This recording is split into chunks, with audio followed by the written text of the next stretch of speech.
If this relationship is worth your effort, if this relationship is serving you, and you believe it's aligned to how you want to grow, then this is the opportunity where you ask different questions and don't answer them by yourself and make space to co-create a solution together.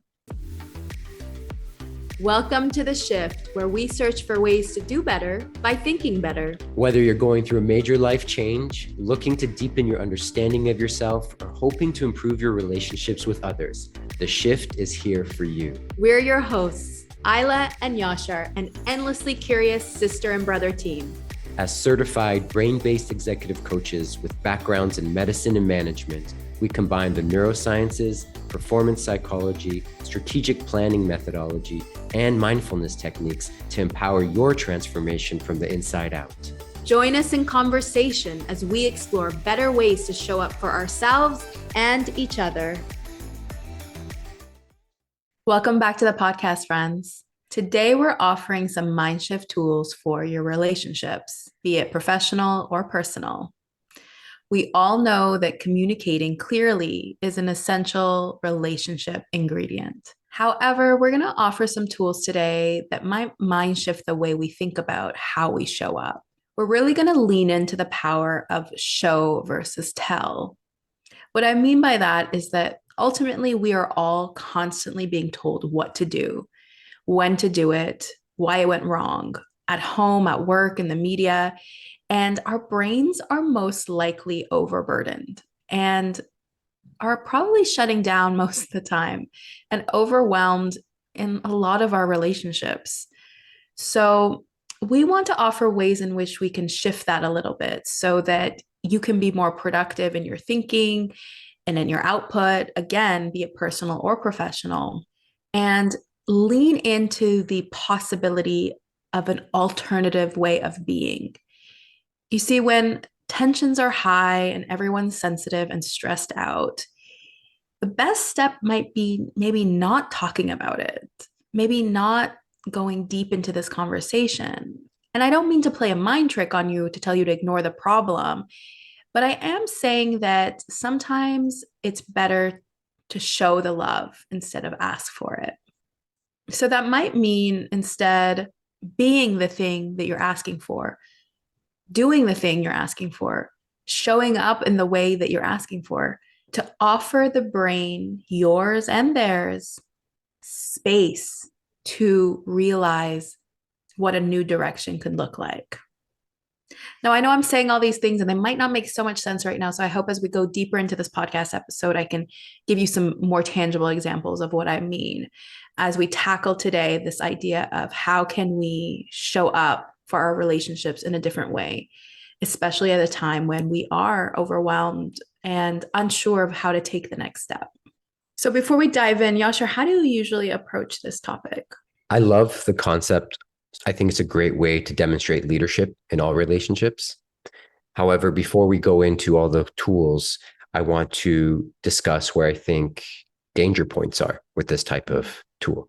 And that is, we have to be very cognizant of the relationships we are in, because the tools we're offering work best in respectful relationships.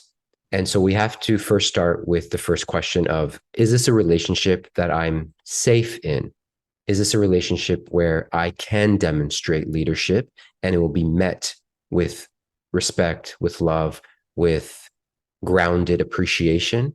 Or am I going to continue to pretzel myself in a situation where now it's become self-destructive? So we can talk about that and the importance of that while we get into the tools. And I think anyone listening will find out very quickly how this can be a very destructive, self-destructive tool if you're in an environment where others are not respecting how you're showing up this way. And then another point of view I like to share when thinking about this topic is we're also always in relationship with ourselves. So when we are in challenge with ourselves, when I think of this tool, I think, am I telling myself how to show up, or am I showing and giving myself that type of grace, that type of acknowledgement, that type of support? If I'm struggling with something to do with myself, do I constantly demand of myself to show up stronger, better, faster? Or Am I actually allowing myself the space to be touched by a level of self-compassion and grace and understanding for what's going on within myself? And then from there, offer it the type of support that I would hope to receive. And so those are the two places that I offer a little bit of a slowing down point when discussing these tools. Because first of all, like I said, if you're not in a safe relationship, then I caution people to not become self-destructive in the way they approach that relationship. And second of all, if you're in a relationship with yourself, which you are, then identify how you would treat yourself. And if it's different than how you would treat another individual with respect, love, compassion, grace, then maybe you need to realign your relationship with yourself in a different way to match how you would show up for somebody else. Absolutely. I think like with all the tools we ever offer, the first step is the self-awareness piece of understanding how this tool, if it does, applies to where you are and who you're thinking or talking about. I think the safety component you mentioned in relationship is critical because if you are coming from a past history of people pleasing, martyrdom, etc., this is a risky place to be because you believe that the only way you are worthy to be loved is to give, give, give, and give. And so, if that's the case, we're talking about this requires a reframe. And we can definitely link the episodes that we talked about what we require to be loved in the show notes because we did a 2-part episode on this. But what I want to say is that when we're talking about this in particular, these tools in particular, I want to think about the idea that you are one, ideally in a safe relationship that you're talking about, or cultivating one within either yourself or with someone else. And number two, you are making the choice, you're taking the risk, you are believing that this relationship with yourself or someone else is worth the investment. Now, if you're at a place where you're like, this is not worth my investment, then we walk away. We set respectful boundaries and we work from that place. But these tools in particular are in situations and places where you believe that this is worth the investment. And so we're offering mind shift tools in these moments where you are in conflict or in a challenging situation with someone, again, with yourself or someone else, that is worth the investment of a mind shift moment. So maybe that's the first question you ask. Is this relationship worth the investment? And I think one of the quickest ways we can identify if a relationship is worth the investment is if behavior is changed based on the respectful and clearly communicated boundaries that are offered. Yeah. I don't mean one time. I don't even maybe even mean 10 times, depending on what we're talking about. But I think there has to be a gradual forward movement in respect to the ask and the boundaries that are discussed. I don't want this conversation to be like, well, I did the thing and you didn't do your thing, so you're to blame. Because that is not what this tool is about. This tool is about a high level of leadership. In fact, if we were discussing to do this episode, like say episode 1, as opposed to now, I would probably say, no, we shouldn't. Because there is a understanding about what it means to show up as a leader, what it means to be in charge of your own self, and how to clearly communicate and identify the areas of support that are needed for you and how you can show up offering support in those scenarios as well. And as you said, Isla, without a deep level of self-awareness and identity of who that leader is, it's very difficult to get into complex, overwhelming situations and just show up and expect it to go well. In fact, you'd probably be met with some resistance, if not a lot of resistance. So the identity piece is crucial. And as we always say, free link in our show notes to get a good grasp on who that authentic leader in you is. What is your authentic leadership style? And start there and then apply this tool for much more traction and benefit to your own relationship with yourself and the relationships you hope to practice this with as well. Absolutely. So if you are in a relationship and there is a conflict, there's a challenge, again, like Yasha identified, you can actually apply this with your relationship with yourself as well. Now that I'm saying all these tools, I can see what you were talking about. So definitely like in all the things we're saying, either with yourself or someone else, what happens is when there is a problem, the temperature goes up, right?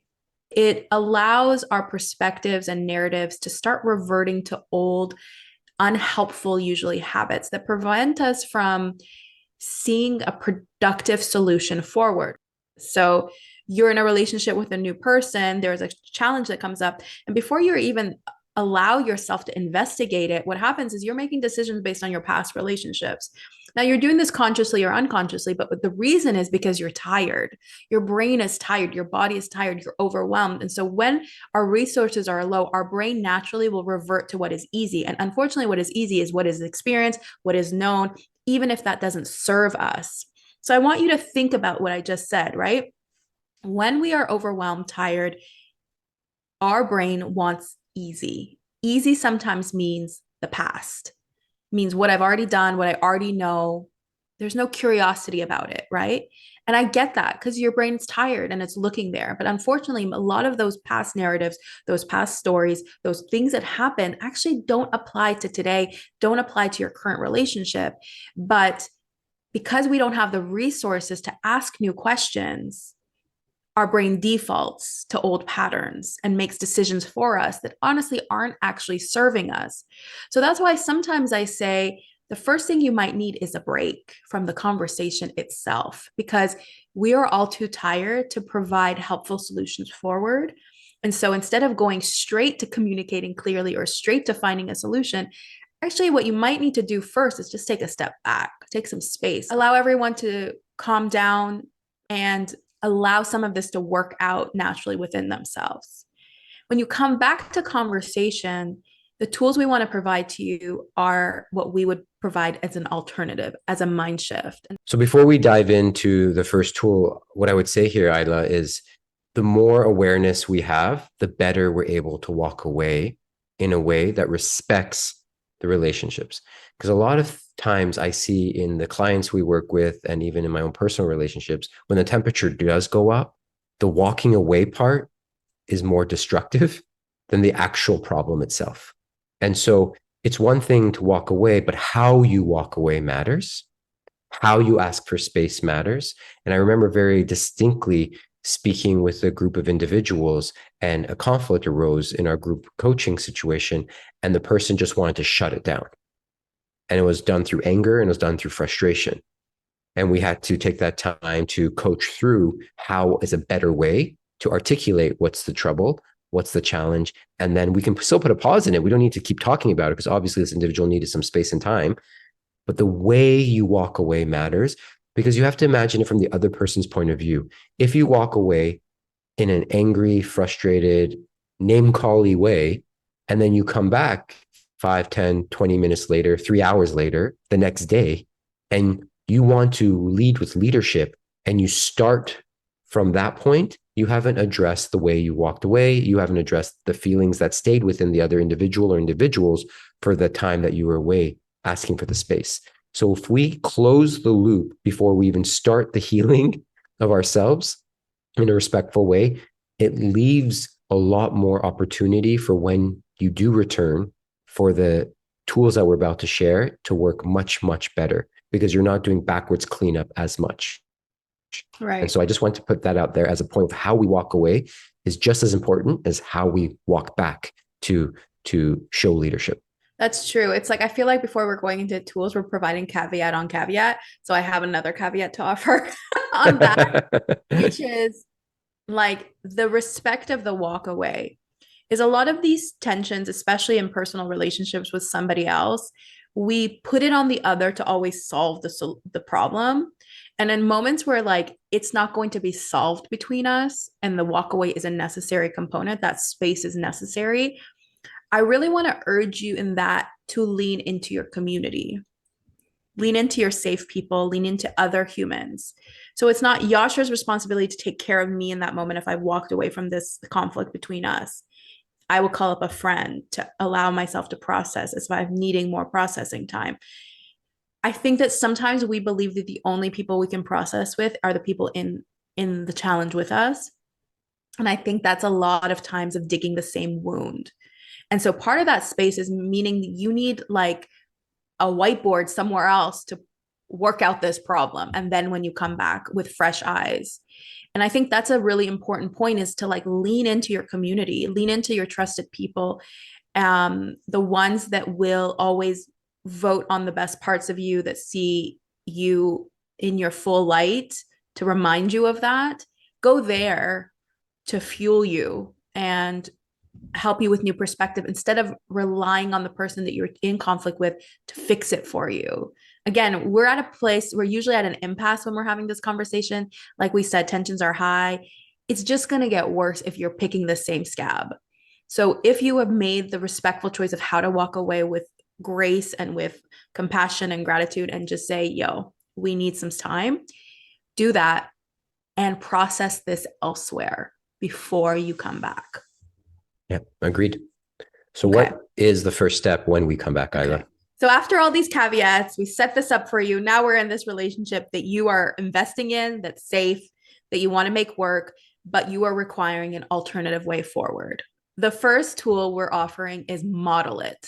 Walk the walk. And yes, it's the cousin of walk the talk. We get it. But we're really focusing on the action here and not the words. And that's why it's walk the walk. I want to start with a little brain science behind this, of why this is so important. So it's much harder for the brain to create a new mental map, so a new ideas or behaviors, than it is to model one that is already presented. Now, if you remember at the beginning of the podcast, I gave that example, right? Like when we are tired, what's our brain going to do? Go for what's easy. And that usually means past behaviors. But in most cases, those behaviors do not serve us. So what do we do to create new behaviors? So to create new behaviors requires a lot of attention and energy. And when resources are low, this is not the brain's first choice. And this is why choosing to model the behavior first, demonstrating the love and the leadership, you are helping the other person's brain by showing them an alternative way. So instead of saying, I don't want you to do this, clearly model what you want. See the difference there? Like instead of saying, don't do that, I don't like that, that doesn't work for me, don't say anything. Clearly model the way you want to be treated. Clearly model the way you want them to act towards you. This is critical because it shows them what this looks like. And it starts to build new mental maps for them to see an alternative way forward. So to do this requires you to first clearly understand your needs. To do this, it requires you to embody that version of you first and then model it to show this behavior to the other person. So my brain's buzzing Mm-hmm. as we go through this. Again, I know this well, but I'm constantly thinking of different personal and professional relationships and ideas and trying to understand it. And where my mind is headed in this particular section is two places. One, just a general information. Often when you return acting this way, the other person or people can be a little bit weary. They can be a little bit like, why? And I've heard this, actually, I've heard this from a parent. Their children literally said to them, what are you doing, mom? Because you left, in a certain state and you returned and you're the best leader version of you. And you're trying to show up as in this particular case, as the mother you want to be. And the kids were spooked and they're like, what is about to happen? And so that's a really good demonstration of, these are baby muscles, as we keep saying in various episodes, that there's not enough inventory. There's not enough trust, in fact, that this is the way we want to recover as a unit.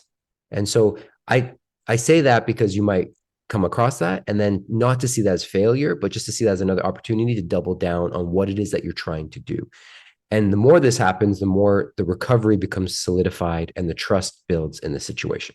Yeah, so I think that's really an important point, because I think you touched on the word trust. The trust is not there, right? The past inventory is still louder than the future inventory, the inventory that you're building, right? So this will happen.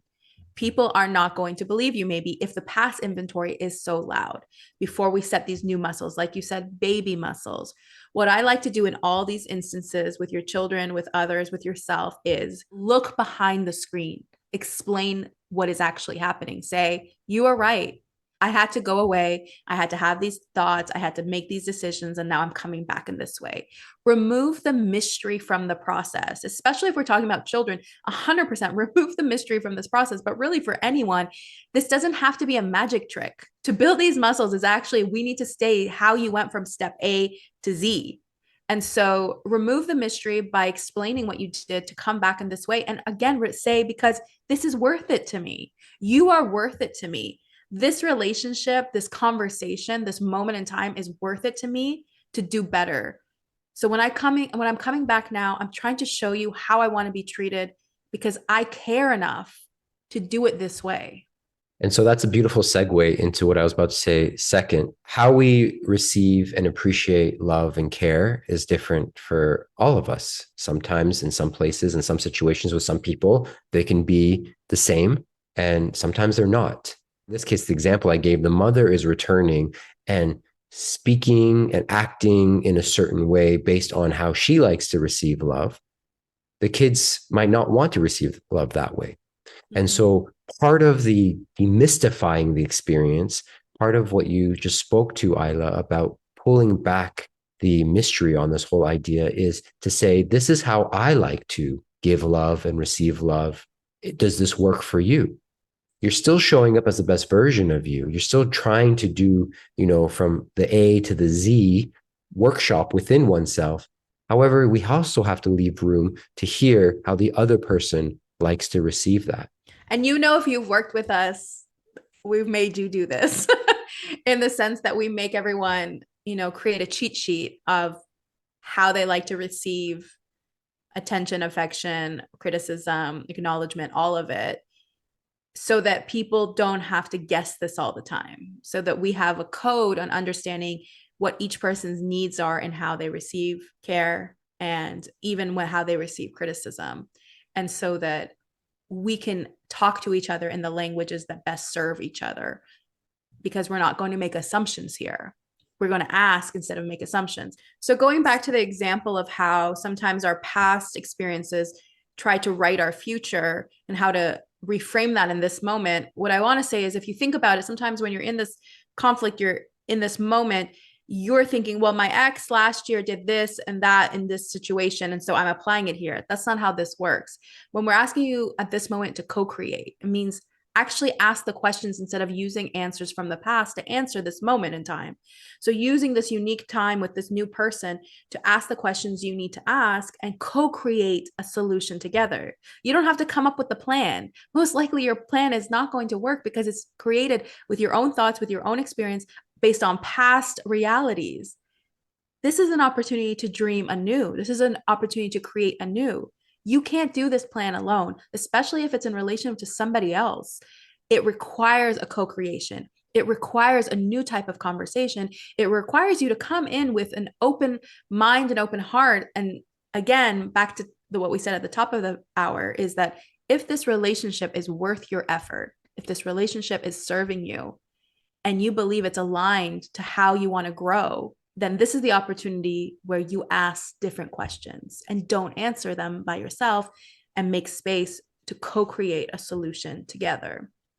I'm going to dive even deeper into what you said, Isla, because yes, if it's a new relationship, but even if it's not a new relationship and you want to create a new dynamic within that relationship. And exactly. I think this is the part where we sometimes throw the baby out with the bathwater and we just slow down a little bit and reimagine how this relationship can be different. So like everything we talk about, there's going to be an element of struggle and work. Of course there is. Otherwise, these topics would have no value.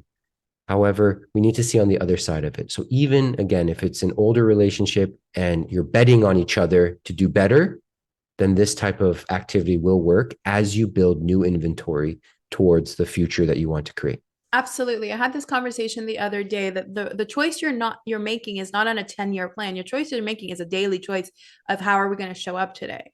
It applies to anything. It's like, are we willing to invest again today? Are we willing to invest again today? And what does investment look like? Does it look like space? Does it look like conversation? Does it look like joy? Does it look like fun? Like all of these are different types of investment. It's not always hard and miserable. But it comes from a loving place where you are willing to take that risk, put in the investment, and back to the The tool of this moment is to model the behavior, not just ask for things, actually show up in that way.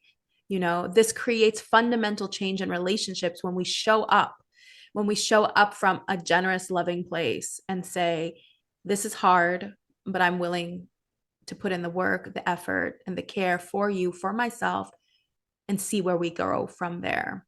In the short term, this might seem like extremely hard. In the long term, this is what provides sustainable ways to grow in tandem together. Perfect. Let's go on to the second tool. So, the second tool we're offering today is acknowledge it, show the love. Part 2 of this mind experiment, if you will, is spending time commenting on all the things that are going right. Look for the good. When you see it, say it, acknowledge it. Again, this might seem impossible when you're in conflict, but I challenge you to start to find the positive, even the small, and make a note of it.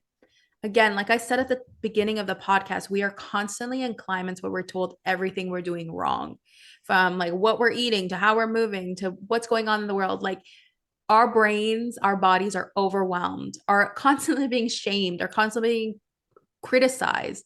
And so actually having people and places you can go that see an alternative way is the most healing, beautiful thing you can offer. To witness someone else trying their best, like, hey, I see you. I see you making hard choices.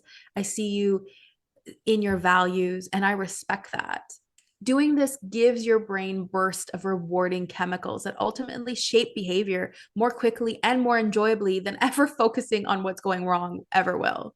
You're literally rewiring your brain and your partner's brain to look for the good, the positive, the places in which, again, you're looking to invest and grow. Stop focusing on the thing you don't want and bring your attention to the thing you do want and say, hey, thank you so much for holding the door for me. If you want that behavior to continue, acknowledge it. This is basic behavior science in some ways, but it's like, let's point in the direction of what is serving us. Because focusing on all the things going wrong, all it's going to do is focus on all the things going wrong. So instead, let's figure out the things we want to go right, model that behavior, and then acknowledge it. This is such a low hanging fruit for behavior change that so many people miss or don't give it enough credence. The reason why there's a shaping of behavior is because the individual feels validated in their effort and they have a desire to continue that. And so it's one thing not to acknowledge someone when they put effort in. It's a totally other thing when you ask for them to put a certain type of effort in, they do put the effort in and you ignore it.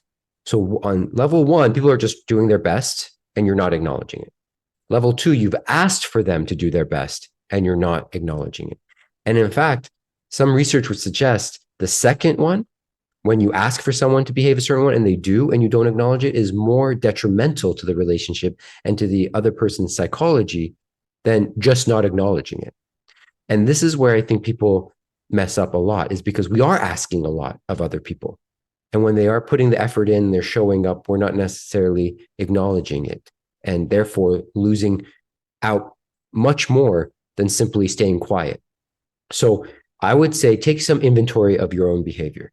Number 1, if you're asking for something specifically and people do behave that way, definitely take the time to acknowledge it, because there's a double win there. And number 2, if you're not acknowledging, period, but you're not really asking for much either, then start by acknowledging, because then you reinforce and shape and build a desire to continue that behavior. And in this tool that Isla just spoke of, the beauty of it is you're showing up just to acknowledge. So you're training your brain to scan for the positive and the beauty, and you're taking the time to point it out.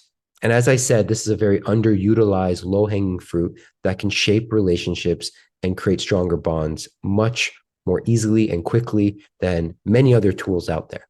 Absolutely. And I think another episode we can link in the show notes below, it's our hope episode, because I think it touches on the same type of brain science in the sense of like providing possibility, an alternative way of being, and leads to what we talked about also in that episode when we use appreciative inquiry methodology, is this idea of asset mapping. So you're essentially asset mapping your relationships. What is what is going well, what is good, and let's invest in that.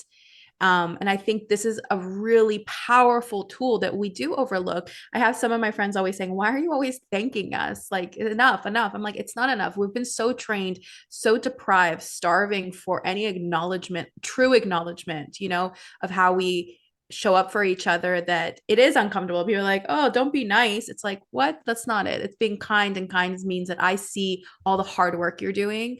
I see how much you're trying. I see how you're showing up for me, and I'm going to acknowledge it because, one, I want it repeated. Let's be honest. I want to be able to call you up when I'm having a hard day, and I don't want to take you for granted. And I appreciate the love and effort you put into, my dark days. So, of course, I'm going to acknowledge it because, one, I want it repeated, but two, I want you to know that this is a value. This is of value. You're adding value to my life, and I'm sure many others that you are in contact with. And I don't think we spend enough time valuing each other. And what's incredible about that language is you're reframing the situation into acknowledgement, into gratitude, into pointing out the positive. And you're not saying, I'm sorry I'm bugging you and I'm having a hard day. You're not saying, I'm sorry I'm late. You're not saying, I'm sorry I didn't do that thing. What you're saying is, I appreciate you picking up the phone and talking to me about this. I appreciate your patience because I showed up late. I appreciate that you put effort towards this thing. That language itself is so important because we're not constantly apologizing for ourselves, and we're appreciating the other person for holding the space with us and for us. And so it has a double whammy. 100%. A double whammy towards ourselves and towards the other person.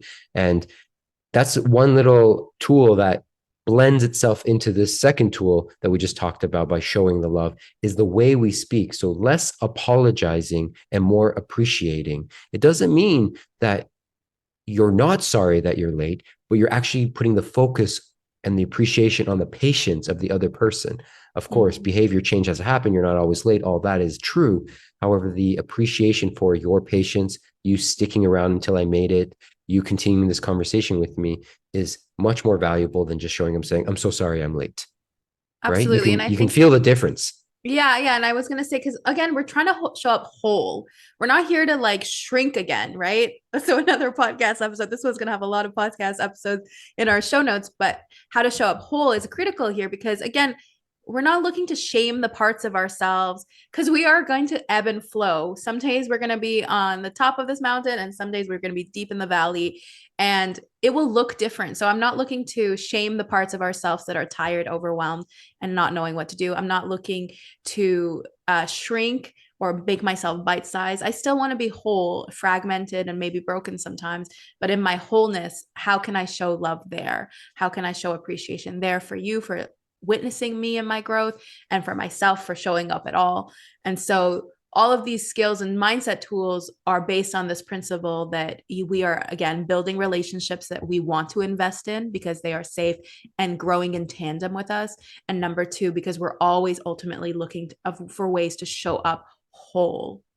Absolutely. So we have two tools to do this. Number one was model it, walk the walk. And number two is acknowledge it, show the love. So when you feel deprived, need love, feel frustrated, tired, applying these mindset tools may seem like I'm asking you to climb a mountain with a broken leg. And yes, there's an inherent challenge with these tools, but there's also an opportunity to empower your thinking by deciding to help your brain train your mind to powerfully guide you through these conflicts. Allow for space for possibility. This process isn't always about someone else. It's about you. It's about you learning how to love yourself, learning how to love others, learning how to show up in your moments where you might feel that you are not the best of yourself, but still showing up anyways. It's allowing you to make space for new storylines and narratives, and maybe receiving help in times you believe you have to do it all yourself. When we ask you to access your best self and whoever that version is to you, doesn't mean you're showing up as a glossy, perfect version. It means you're making decisions and working through challenges with compassion for yourself and those you are in relation with. Thank you for listening, friends. What shifted for you during this episode? We'd love to hear your insights. Write us with any questions, commentary, or episode ideas at theshift@mindshiftleadership.com. If you enjoyed this podcast, we would deeply appreciate a like and subscribe. The Shift is brought to you by MindShift Leadership, a heart-centered, evidence-based, mindset-powered leadership company, empowering you with the training to prioritize mental health, inclusion, and performance optimization.